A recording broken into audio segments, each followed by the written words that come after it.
سرے عرش پر ہے تیری گزر، دل فرش پر ہے تیری نظر۔ وہ عمیر قتل کرنے کے لیے حضور کو آیا تھا، عمیر بن وہب۔ صفوان بن امیہ نے اس کو کہا تھا مکہ شریف میں کعبۃ اللہ کے پاس، انہوں نے کہا جے کدے میرے کوئی ہونا نہ معاملات میں جا کے قتل کر دے وہاں حضور نعوذ باللہ من ذالک۔ عمیر بولیا، انہوں نے کہا جی میرے بچیاں دا معاملہ نہ ہوتا پرورش دا، تو میرا قرض نہ ہوتا تو میں جا کے حضور علیہ السلام کو قتل کر دیتا۔ اس نے کہا صفوان نے تیریاں بچیاں کی ذمہ داری میں لینا وا تو تیرا قرض بھی میں ادا کراں گا، تو جا۔ انہیں تلوار صحیح طرح زہر نال بھگوئی، زہر بھی چنگی طرح بجھا کے تلوار قابو کر کے سیدھا مدینے آ گیا۔ حضرت عمر فاروق رضی اللہ عنہ کی نظر پہ دروازے چ عمیر پہ پڑتا ہے، آپ کی اکھ بڑی اکھ سی، سبحان اللہ۔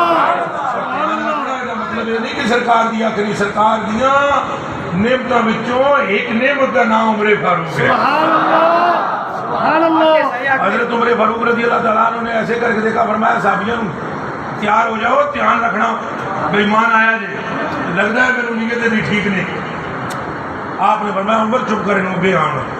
جب وہ گیا آپ نے فرمایا کدھر آئے؟ اس نے کہا میں تو اس لیے آیا ہوں، یہاں پر بدر کے میدان کے اندر میرا بیٹا جو تھا وہ قیدی بنا لیا تھا آپ نے، تو میں کچھ پیسے دے کر اس کو چھڑانے آیا ہوں۔ آپ نے فرمایا جھوٹ ہو بھی خدا کے رسول کے سامنے،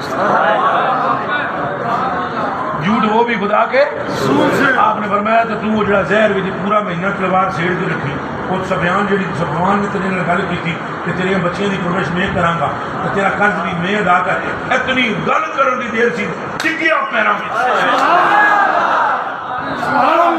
رسول نے کہا نے آپ نے فرمایا سرے عرش پر ہے تیری گزر، دل فرش پر ہے تیری نظر۔